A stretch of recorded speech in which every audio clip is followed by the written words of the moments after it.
The final battle in From will not be fought against the monsters. That sounds impossible.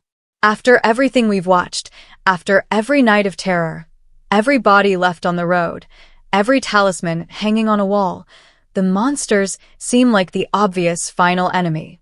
They hunt. They manipulate. They smile while they kill. Every survivor believes that defeating them is the only way to escape. But here's what changes everything. What if the monsters were never meant to win? What if they were never the final obstacle? And what if the town has been preparing its real battle long before Boyd, Tabitha, Jade, or any of the current survivors ever arrived? Look at what the show is actually telling us. Every mystery in From grows larger the moment someone thinks they've found an answer. The monsters were once the biggest mystery. Then the tunnels appeared. Then the children.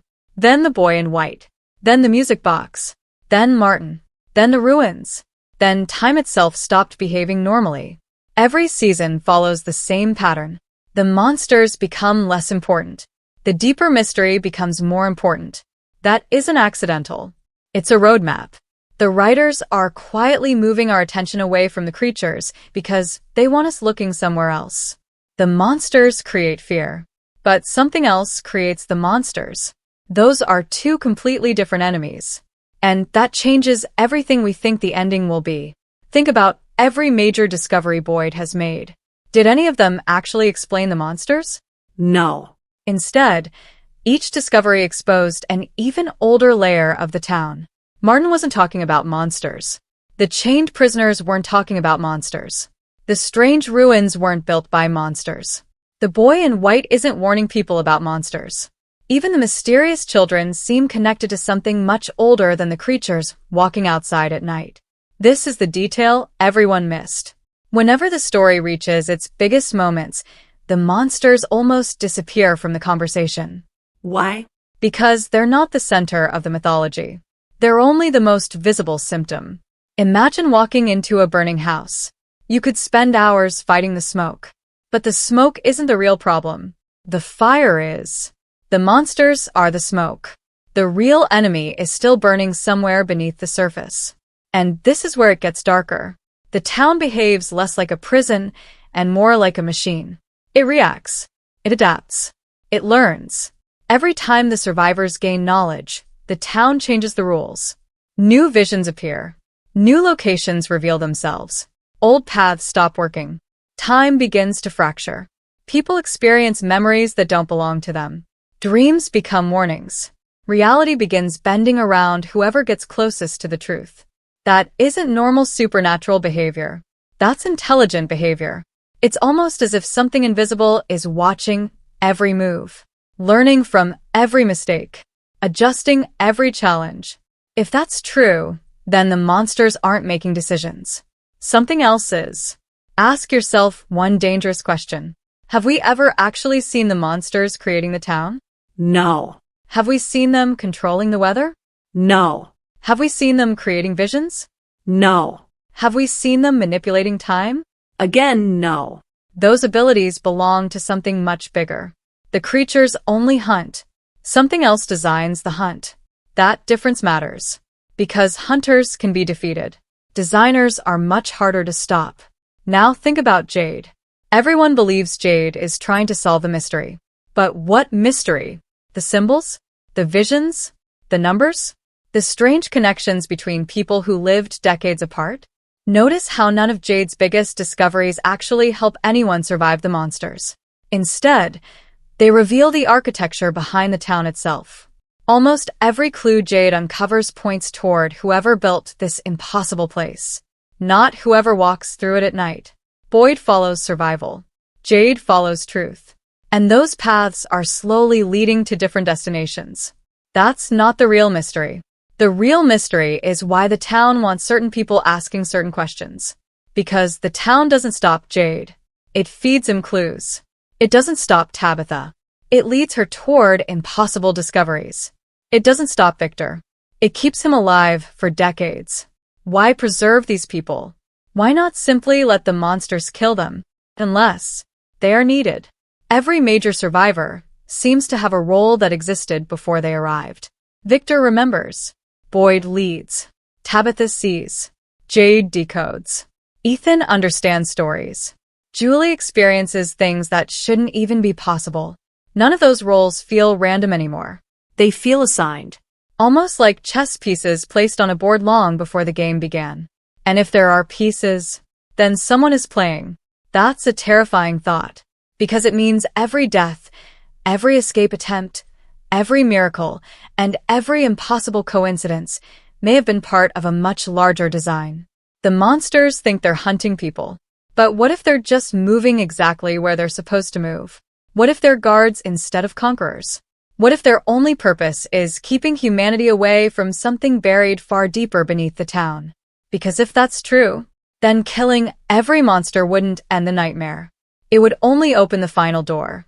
And what waits behind that door may be the one enemy no one has been preparing to fight. The biggest mistake every survivor keeps making is believing escape is the goal. But what if the town has never been trying to keep people in? What if it has been trying to keep something else contained? But here's what changes everything. Every successful escape attempt in From has always come with a cost. Whenever someone gets closer to understanding the truth, the town doesn't simply punish them. It reshapes reality around them. Roads change. New locations appear. Strange voices become louder. Time fractures. The rules evolve. That isn't how a haunted place behaves. That's how a containment system behaves when pressure is building. Look at what the show is actually telling us. If the monsters were truly the rulers of this place, why do they obey such strict limitations? They only emerge at night. They cannot casually enter protected houses. They spend more time manipulating than attacking. They speak calmly, almost politely, as if following a script. Even when they have opportunities to create total chaos, they often choose psychological torture instead of immediate slaughter. That doesn't look like freedom. It looks like obedience. Every predator in nature kills because it must survive. But these creatures don't seem hungry. They don't need food. They don't build anything. They don't expand their territory. They repeat the same routine night after night, year after year, almost like employees performing a job. And this is where it gets darker. Imagine that the monsters are not soldiers fighting a war. Imagine they are prison guards. Their task isn't to destroy humanity. Their task is to prevent humanity from reaching something hidden beneath the town's deepest layer. Suddenly, everything begins making sense. Why are there tunnels instead of castles? Why are there symbols carved into ancient stone instead of modern structures? Why does every mystery point downward, into caves, ruins, hidden chambers, forgotten places, instead of outward? Because the truth isn't somewhere beyond the forest. The truth is underneath everything. This is the detail everyone missed. Every important discovery literally takes the characters deeper. Tabitha falls into the underground tunnels. Boyd discovers ancient ruins connected to impossible events. Victor's memories constantly lead back to places buried by time. Even Jade's visions feel archaeological, as though fragments of an older civilization are trying to push through the present. The direction of the mystery has always been downward. Not forward. Not outward. Downward. That isn't visual storytelling by accident. It's symbolic. The deeper they go physically, the closer they get to the original sin of the town. Now think about the boy in white. Everyone argues over whether he's good or evil. But maybe that's the wrong question. Maybe he isn't choosing sides at all. Maybe he's choosing balance. He never wipes out the monsters. He never hands the survivors easy answers. He appears only when someone reaches a turning point, giving just enough guidance to keep the story moving without revealing the ending. Why? Because revealing too much too early could be catastrophic. If the town is a prison, then opening every lock at once could unleash the very thing the prison was built to contain. That makes the boy in white far more complicated than a simple savior. He isn't trying to help people win. He's trying to make sure they don't lose in the wrong way. And suddenly Victor becomes even more important. Victor has survived longer than anyone because he understands something the others don't. He rarely fights the town. He lives with it. People mistake that for fear. But maybe it's experience. Victor has seen what happens when people force answers before they're ready. Every generation believes it will solve the mystery. Every generation disappears. Victor doesn't chase every clue because he has already watched curiosity become a weapon. That doesn't make him weak. It makes him the closest thing the town has to a living history book. Then there's Boyd. Boyd represents action. Whenever the impossible appears, Boyd confronts it head-on. He refuses to surrender. That's why people naturally follow him. But here's the problem. Leadership wins battles. It doesn't always solve ancient mysteries. Boyd keeps attacking symptoms because that's what leaders do. They protect the people standing beside them. Yet every victory he earns is temporary. The talismans bought time. Destroying the music box stopped one threat. Surviving Martin's blood changed the rules. But nothing actually weakened the town itself. Each success only revealed another layer waiting underneath. That's exactly what would happen if Boyd were fighting security systems instead of the source. Now compare him to Jade. Jade doesn't protect people. He pursues patterns. He questions symbols everyone else ignores. He's obsessed with understanding instead of surviving. At first, that obsession seemed reckless. Now it feels essential. Because if this theory is right, Boyd can win every battle against the monsters and still lose the war. Jade, on the other hand, may never kill a single monster. Yet he could discover the one truth capable of ending the entire nightmare. Those are two completely different missions. And maybe the town always needed both men for exactly that reason. One keeps humanity alive. The other discovers what humanity is actually fighting. But neither of them can finish the game alone. Because the final battle isn't about strength. It isn't about weapons. It isn't even about survival. It's about confronting the intelligence that has been arranging every piece on this board since long before the first family ever drove into that impossible road. And if that intelligence has been watching them from the very beginning, then maybe it has already predicted every move they're about to make. And that's the prediction that completely changes how from season 4 could end. The survivors won't lose because the monsters are too powerful. They'll almost lose because they'll attack the wrong enemy. But here's what changes everything. Every great mystery hides its truth in plain sight. The clues are never missing. They're simply misunderstood. From has been doing exactly that since the very first episode.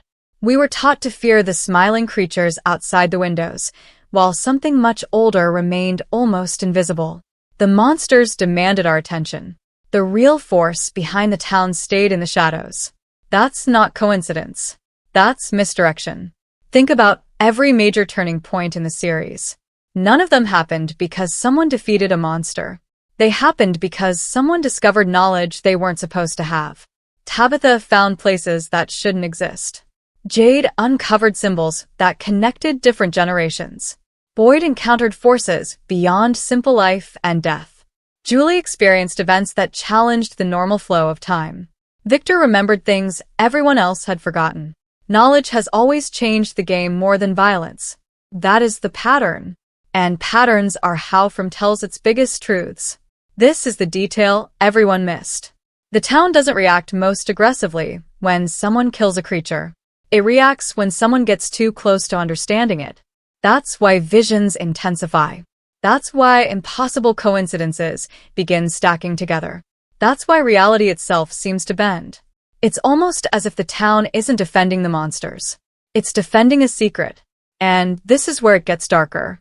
Imagine that beneath every tunnel, beneath every ruin, beneath every symbol carved into stone, there is one final place. Not another cave. Not another prison cell.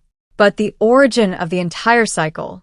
The place where this impossible reality was created, or where it was sealed away. If our theory is correct, every generation of survivors has unknowingly been moving toward that same destination. Some reached it. None escaped with the truth. Victor may have come closer than anyone realizes. His fragmented memories don't just reflect trauma. They may be fragments of a truth his mind couldn't fully survive. That would explain why he clings to drawings instead of explanations. Pictures preserve memories without forcing him to relive them. His art may not just be a record of the past. It may be a warning for the future. Then look at Ethan. From the beginning, Ethan has understood the town through stories. Adults dismiss that as a child's imagination. But stories have always carried hidden rules in From. They reveal truths before the characters are ready to understand them. What if Ethan isn't simply imagining quests and heroes? What if he's instinctively describing the structure of the town itself? Stories always have guardians. Stories always have trials. Stories always have a final confrontation. But the hero rarely fights the dragon first. The hero must confront the one who created the curse. That parallel is impossible to ignore. Now connect every major character. Boyd gives people hope. Jade searches for truth. Tabitha uncovers hidden paths. Victor preserves forgotten history. Julie bridges realities. Ethan understands the language of the town. Separately, none of them can solve the mystery. Together, they form something the town has never faced before. A complete picture. Maybe that is why this group feels different from every generation before them. They aren't just survivors. They each hold one piece of the answer. The town scattered those pieces across different people, perhaps believing they would never come together. But Season 4 could be the moment they finally do. And if they combine everything they've learned, the illusion surrounding the monsters may finally collapse. That doesn't mean the monsters disappear. It means they stop mattering. Because once the true architect of the town is exposed, every smiling face outside those windows becomes exactly what it always was, a distraction. A terrifying distraction. The real battle begins only after that illusion is broken. Imagine the final episodes. The talismans no longer matter. Night and day no longer matter. Safe houses no longer matter. The rules everyone depended on begin to fail because the conflict has moved beyond survival. The survivors are no longer fighting creatures that hunt flesh. They're confronting the intelligence that wrote the rules of the game itself. And that's a battle unlike anything the series has shown before. Not a war of guns. Not a war of traps. A war of truth. Who remembers the past correctly? Who understands the symbols? Who can separate reality from manipulation? Who is willing to sacrifice everything to break the cycle instead of simply escaping it? Because maybe escaping was never victory. Maybe the only way to save everyone is to destroy the system that created the town, even if doing so means losing the only reality they've known. That would also explain why the ending has been carefully delayed. A revelation this large can't happen until every piece is in place. Every vision, every symbol, every impossible event. Every survivor has been moving toward the same inevitable moment. The monsters were never the ending. They were the countdown. And if Season 4 follows the path the series has been quietly building since the beginning, the final confrontation won't ask who can kill the last monster. It will ask who has the courage to face the force that created them. Because once that hidden enemy finally reveals itself, the monsters may become the safest thing left in the town. And if that happens, there's one final question that should terrify every fan of From. When the true creator steps out of the shadows, will the monsters be protecting humanity from it, or protecting it from humanity?